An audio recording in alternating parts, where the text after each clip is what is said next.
Hello students, आपने second chapter finish कर लिया है एनसीईआरटी से। और आई होप कि आपने एक एक क्वेश्चन बड़े मन से किए होंगे। देखिए, आप बोर्ड के स्टूडेंट्स हैं, आप बोर्ड का एग्जाम फेस करने वाले हैं, तो आपको एक्स्ट्रा क्वेश्चंस तो करने ही होंगे।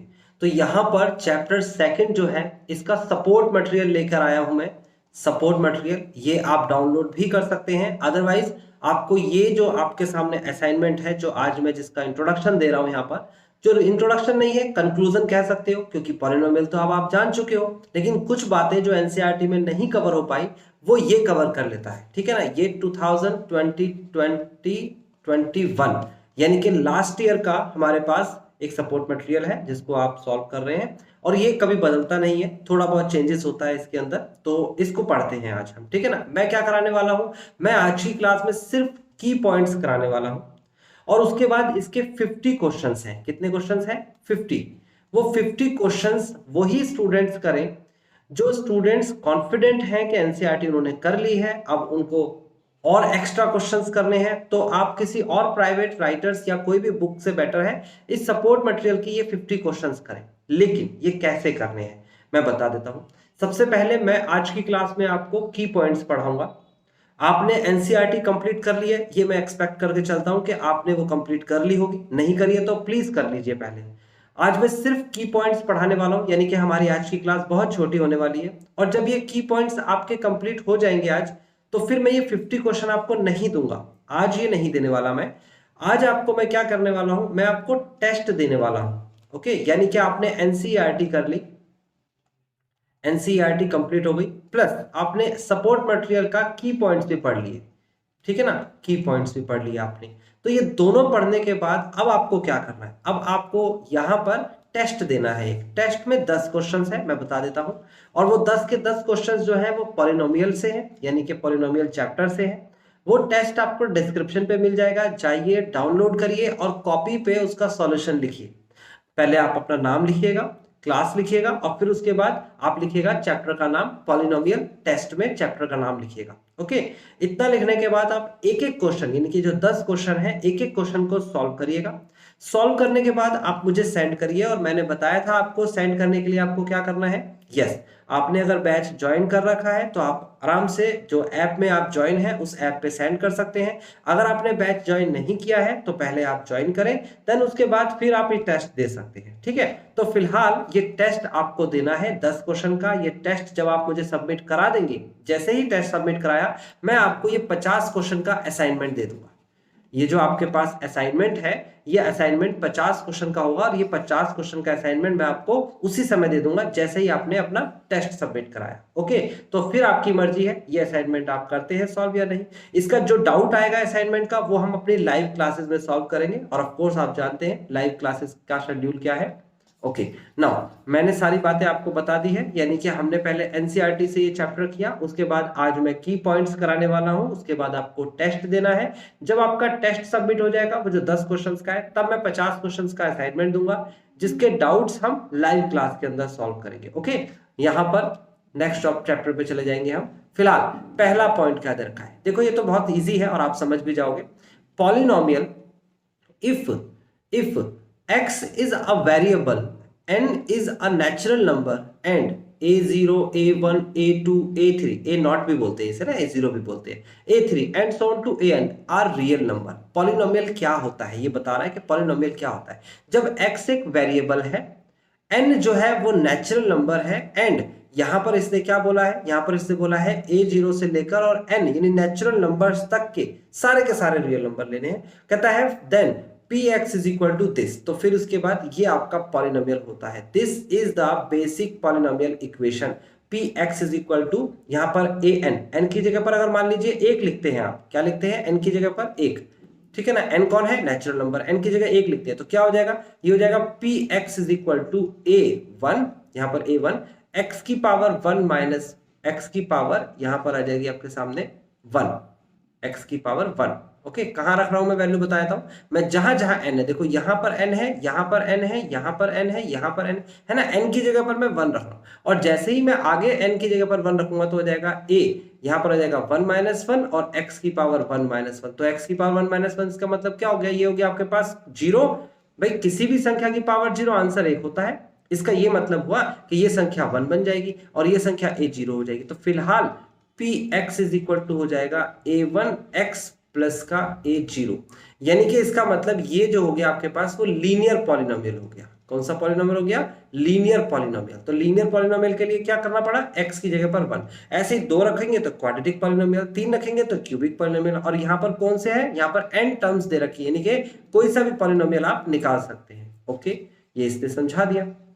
आगे बढ़ जाते हैं, सेकंड पॉइंट की बात करते हैं। सेकंड पॉइंट में क्या कहता है? कहता है आपसे सेकंड पॉइंट में polynomials of degree 1, 2, 3 are called linear, quadratic, cubic polynomial. तो मैंने बताया था जिसकी डिग्री, और डिग्री का मतलब क्या होता है? The highest power of x. जिसकी हाईएस्ट पावर ऑफ एक्स 1 होगी उसे हम लीनियर बोलेंगे, जिसमें 2 होगी उसे हम बोलेंगे क्वाड्रेटिक, और जिसकी 3 होगी हाईएस्ट पावर एक्स की या फिर वाई की, कोई भी वेरिएबल की जो पावर है हाईएस्ट, वो अगर आपके पास 3 होगी तो हम उसे क्यूबिक बोलेंगे। ठीक है, तो ये बात समझ में आ गई आपको। अभी आपको क्या करना है? नेक्स्ट पॉइंट पे चलना है, जल्दी जल्दी चलते चले जाएंगे, पॉइंट्स बहुत सारे हैं। तो नेक्स्ट पॉइंट में कहता है a quadratic polynomial is an algebraic expression. कहता है क्वाड्रेटिक पॉलिनोमियल जो होता है वो एक अलजेब्रिक एक्सप्रेशन होता है, अलजेब्रा में लिखा जाता है। अलजेब्रा जिसमें एक्स और वाई ये वेरिएबल्स आते हैं उसे हम अलजेब्रा बोलते हैं। कहता है of the form of this is the quadratic polynomial. ठीक है ना, ax स्क्वायर प्लस का bx प्लस का c, वेयर जहां पर a b c कोई भी रियल नंबर हो सकता है लेकिन a is not equal to 0, यानी कि a कभी 0 नहीं होना चाहिए। ये बात याद रखिएगा, क्वाड्रेटिक पॉलिनोमियल के लिए ये एक्सप्रेशन फॉलो होता है और a कभी 0 नहीं हो सकता। उसके बाद फोर्थ में क्या कहता है आपसे? कहता है zeros of the polynomial px, यानी कि कोई भी पॉलिनोमियल के जो जीरोस होते हैं is precisely x coordinate of the point where the graph y is equal to px, यानी कि अगर उसके जो जीरोस होंगे वो ग्राफ पर कैसे बनाएंगे? y is equal to px की वैल्यू बनाएंगे। intersects the x axis at x is equal to a, जैसे यहां पर दे रखा है that is x is equal to a is a zero of polynomial this। अगर मैं कहता हूं कोई किसी का जीरो, जैसे कि मेरे पास एक पॉलिनोमियल है, सपोज ये पॉलिनोमियल है x स्क्वायर प्लस का 5x और प्लस का 6, ये आपके पास पॉलिनोमियल है। तो x की वैल्यू अगर मैंने माइनस का 2 रख दिया यहां पर तो कितना आ जाएगा? 2 रखा माइनस का, देखो अगर गौर से देखो, ये हो जाएगा -2 का स्क्वायर और ये हो जाएगा 5 -2 प्लस का 6। तो -2 का स्क्वायर प्लस का 4 होता है और प्लस माइनस हो जाएगा आपके पास माइनस और 10 और प्लस का 6, तो 6 4 10, तो ये कितना हो जाएगा? 10 माइनस का 10 यानी कि 0। यानी कि ये एक पॉलिनोमियल है और ये इसका 0 है, जिसने इसे 0 कर दिया वो है ना। अभी इसको अगर मैं उठा के यहाँ रख देता हूँ, यानी कि मैं p माइनस का 2 रख देता हूं तो ये बराबर 0 के होगा, यानी कि जो इसका जीरोस होता है वहां पर वैल्यू रखने के बाद इक्वल टू 0 कर सकते हैं। तो यही बात इन्हें समझाई है। कहता है अगर यहां पर कहता है कि कोई किसी का जीरो, जैसे कि अगर मान लीजिए क्या कहता है y is equal to px intersect करता है x एक्सिस को, तो इसका मतलब जैसे कि इसने एग्जांपल में दिया x बराबर a एक 0 है पॉलिनोमियल का, तो pa बराबर 0 हो जाए, यानी कि p माइनस का 2 इज इक्वल टू 0। इसका मतलब हो गया कि अगर ग्राफ पर हम देखेंगे तो ग्राफ पर x की वैल्यू -2 होगी, x की वैल्यू -2 और y की वैल्यू 0 हो जाएगी, ये वाला पॉइंट।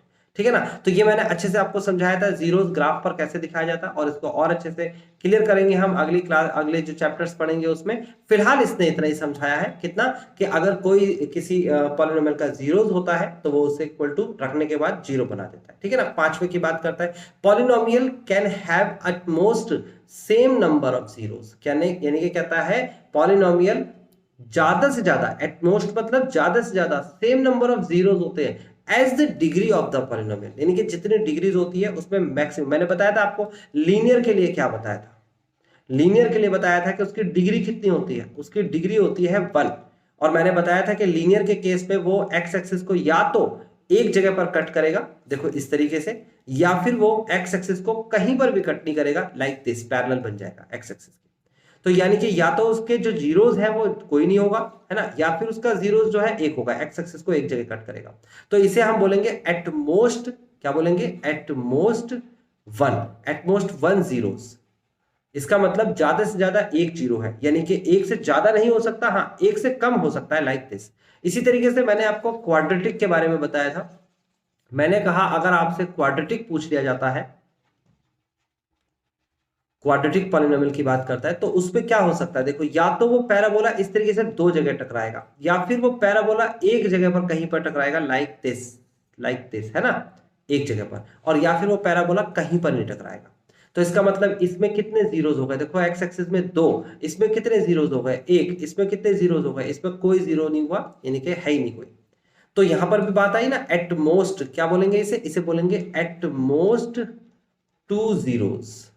ये बातें सारी बता चुका हूं, एटमोस्ट ज्यादा से ज्यादा उसके 2 जीरोज हैं, देखो 2 भी हो सकते हैं और 1 भी हो सकता है और 1 और 0 भी हो सकता है, मतलब कोई नहीं होगा। ज्यादा से ज्यादा 2 है, 2 से ज्यादा जीरोज नहीं है। समझ में आ गई मेरी बात, कोई ऑब्जेक्शन नहीं होना चाहिए, ठीक है।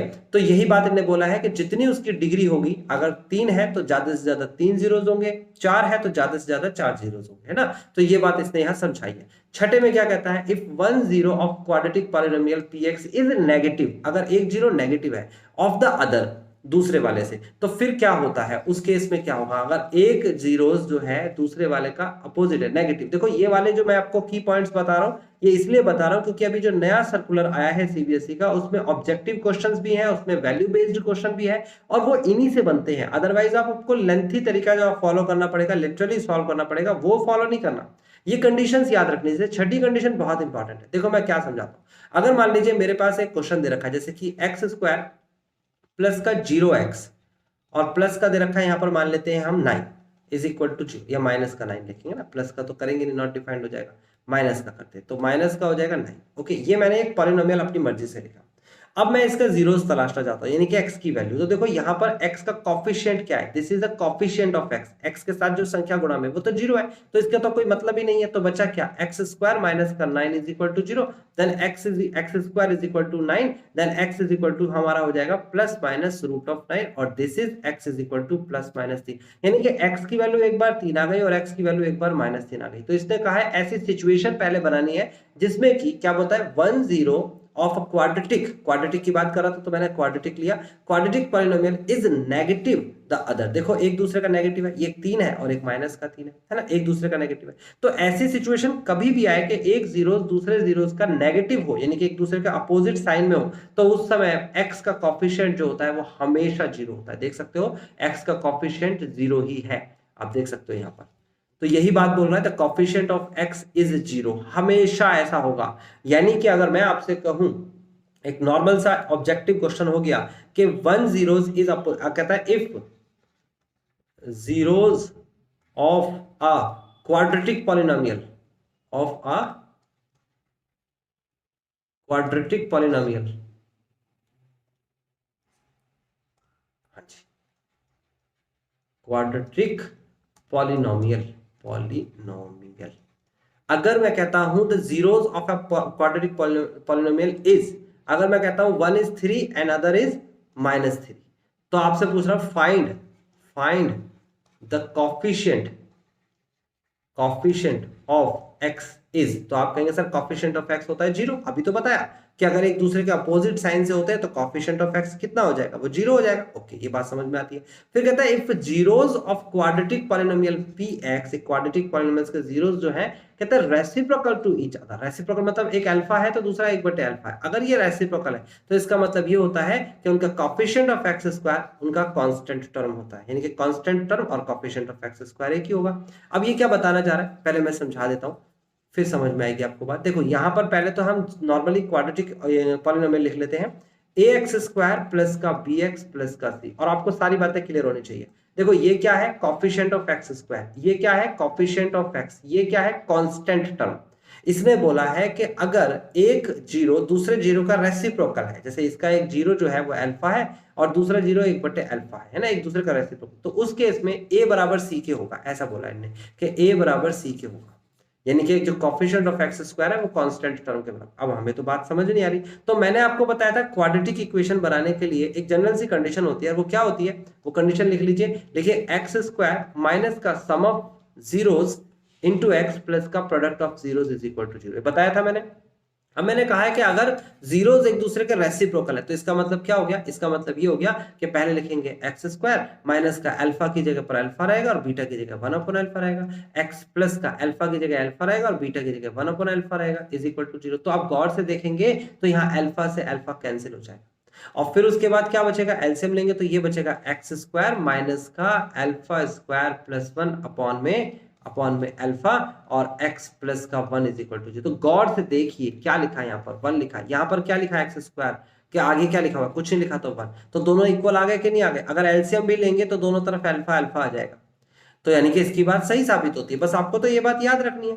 उसी तरीके से अगर एक दूसरे के अपोजिट, जैसे ऊपर वाला बोला था ना अपोजिट है, तो अपोजिट में आप क्या लिखेंगे, इसी तरीके को आप अपोजिट में भी फॉलो कर सकते हैं। जैसे कि आप लिख सकते हैं एक अल्फा है दूसरा माइनस अल्फा है, तो आप इसमें रखिए जरा अल्फा और माइनस अल्फा। तो देखिए यहाँ पर अल्फा रखेंगे आप, यहाँ पर माइनस अल्फा रखेंगे, यानी कि एक्स स्क्वायर माइनस का फिर उसके बाद alpha minus alpha x plus का अल्फा और माइनस का अल्फा। तो इसका मतलब ये दोनों की दोनों वैल्यूज क्या हो जाएंगी, जीरो हो जाएगा। तो यही तो बोल रहा था coefficient of x is equal to zero. तो छठा वाला ये जो पॉइंट है इसको आप ना सिर्फ कॉपी पे लिखेंगे बल्कि याद भी रखेंगे। और मैंने कहा है कि आपके जो ऑब्जेक्टिव क्वेश्चंस आएंगे, जो आपके कॉम्पिटिटिव बेस्ड क्वेश्चन आएंगे, या आप में से कई जने कॉम्पिटिटिव्स के लिए जो अलग से एग्जाम भी देते हैं, अगर आप करते तो ये बहुत इंपॉर्टेंट हो गया, नहीं तो डिस्क्रिप्टिवली पढ़ना पड़ेगा। आगे सातवें के पास चलते हैं, कहता है relationship between zeros and the coefficient of the polynomials, यानी कि जीरोस और कोएफिशिएंट्स के बीच में रिलेशनशिप। अभी तो बताया, अगर आपके सामने ये एक क्वाड्रेटिक पॉलिनोमियल है और a is not equal to zero, ये कंसीडर कर दिया है यहाँ पर, बहुत अच्छे से समझना। सम ऑफ द जीरोस यानी alpha plus beta minus B upon A, product of zero is equal to C upon A, सीधा सीधा फॉर्मूला है, आपको कॉपी पे लिख लेना है। उसके बाद आगे कहता है 8th में, if alpha beta are zeros of the quadratic polynomial px, अगर ये जीरोस हैं किसके, क्वाड्रेटिक पॉलिनोमियल के, देन देखो मैंने क्या बताया, मैंने बताया यहाँ पर एक्स स्क्वायर प्लस माइनस का सम ऑफ जो जीरोस है एक्स प्लस का प्रोडक्ट ऑफ जीरोस, और साथ में इन्होंने के भी लिखा है। आप के को लिख सकते हैं, कांस्टेंट टर्म कहते हैं, मैं के को नहीं लिखता। ओके मैं सीधा सीधा उसे सॉल्व कर देता हूं, मैं के को नहीं लिखता, तब भी आंसर सेम आएगा, क्योंकि आप उस तरीके से करोगे तब भी बिल्कुल क्लियर ही रहेगा। जैसे कि मान लो मैंने कहा अल्फा प्लस बीटा की वैल्यू क्या, माइनस बी अपॉन ए, और अल्फा बीटा की वैल्यू क्या, सी अपॉन ए। तो यहाँ पर कह रहा है एक्स स्क्वायर माइनस का माइनस बी अपॉन ए एक्स और प्लस का फिर उसके बाद आ जाएगा आपके पास सी अपॉन ए। तो जब आप ए एलसीएम लेके सॉल्व करेंगे तो वो कॉन्स्टेंट यहाँ पर आ जाएगा और उसकी मल्टीप्लाई यहाँ कर देंगे। तो इस तरीके से भी कर सकते हो और के लेकर भी कर सकते हो, है ना। तो के से घबराने की जरूरत नहीं है। फिलहाल 9th के पास चलते हैं। 9th में क्या कहता है आपसे, 9th में कहता है graph of the linear polynomial, इसका ग्राफ जो है हमेशा स्ट्रेट लाइन बनेगा, यानी कि डिग्री ऑफ 1, यानी कि किसी भी पॉलिनोमियल की डिग्री 1 है तो उसका ग्राफ स्ट्रेट सीधा खींचेगा। कहता है division algorithm states that given any polynomial px gx there exist the polynomial qx and rx। कहता है एक डिवीजन एल्गोरिथम है और वो ये कहती है कि अगर आपको p g q और r दे रखा है, ये देखो, तो ये रिलेशनशिप आपको याद रखना है क्या, px यानी कि dividend is equal to gx यानी कि डिवीजर, और उसके बाद मल्टीप्लाई बाय क्वोशेंट और प्लस का रिमाइंडर, ये याद रखना है। जिसमें कि gx is not equal to zero, gx कभी जीरो नहीं होता, क्योंकि कंडीशन क्या होती है, px अपॉन में gx, और gx अगर जीरो आ जाता है, नीचे वाली संख्या जीरो आ जाती है तो नॉट डिफाइंड हो जाएगा, तो ये जीरो नहीं हो सकता। कहता है वेयर इधर rx is equal to zero, rx sometimes zero हो जाता है, rx की वैल्यू जीरो हो जाएगी तो कोई रिमाइंडर नहीं बचेगा, ऐसा बन जाता है, यहाँ पर दे रखा है। यद्यपि rx जो है वो जीरो हो सकता है और r जो है छोटा हो सकता है, डिग्री ऑफ r जो है वो छोटा हो सकता है डिग्री ऑफ t से, या तो छोटा होगा या फिर rx बराबर जीरो होगा, याद रखना, ठीक है ना। और इसमें क्या कहता है, कहता है graph different types of polynomial graph दे रखे हैं। लीनियर पॉलिनोमियल का ग्राफ क्या कहता है, the graph of the linear polynomial ax plus b is a straight line intersecting x axis 1 point. तो यानी कि अगर मेरे को ax प्लस b का ग्राफ बनाना है तो ये स्ट्रेट लाइन होगा और इंटरसेक्ट करेगा किसको, x एक्सिस को, लाइक दिस।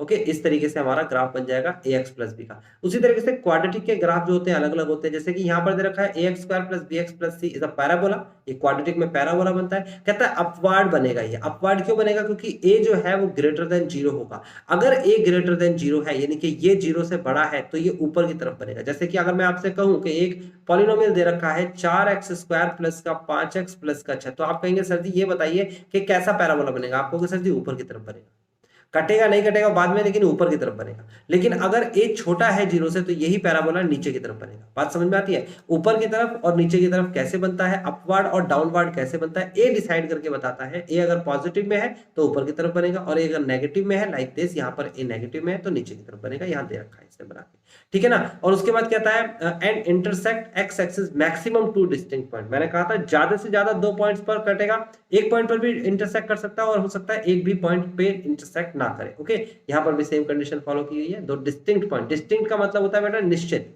है ना, निश्चित पॉइंट पर आपको 2 जगह पर ये कट करेगा मैक्सिमम। उसके बाद तीसरे में कहता है polynomial of its graph in general the polynomial px of n crosses. n crosses मतलब कि polynomial of n points, n जगह पर, n का मतलब 2 जगह पर भी कट सकता है, 3 जगह पर भी, 4 जगह पर भी, एट मोस्ट ज्यादा से ज्यादा इतनी जगह पर कटेगा, ठीक है ना, यहाँ लिखा है।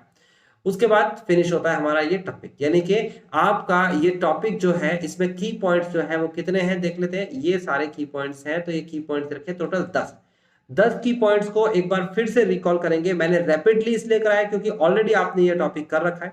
अब आपको क्या करना है, इस वीडियो को यहीं पर ही छोड़ देना है, आज की क्लास में यही काम करना है। ये वीडियो तो आपने देख ली है, अब फटाक से आप जाइए डिस्क्रिप्शन के पास अभी जाइए, बल्कि आप पहले रिकॉल करना चाहते हैं, रिवाइज करना चाहते हैं तो एनसीईआरटी में से जो मैंने कराया उसे रिवाइज करिए। रिवाइज करने के लिए मैक्सिमम हाफ एन आवर आपको मिलता है।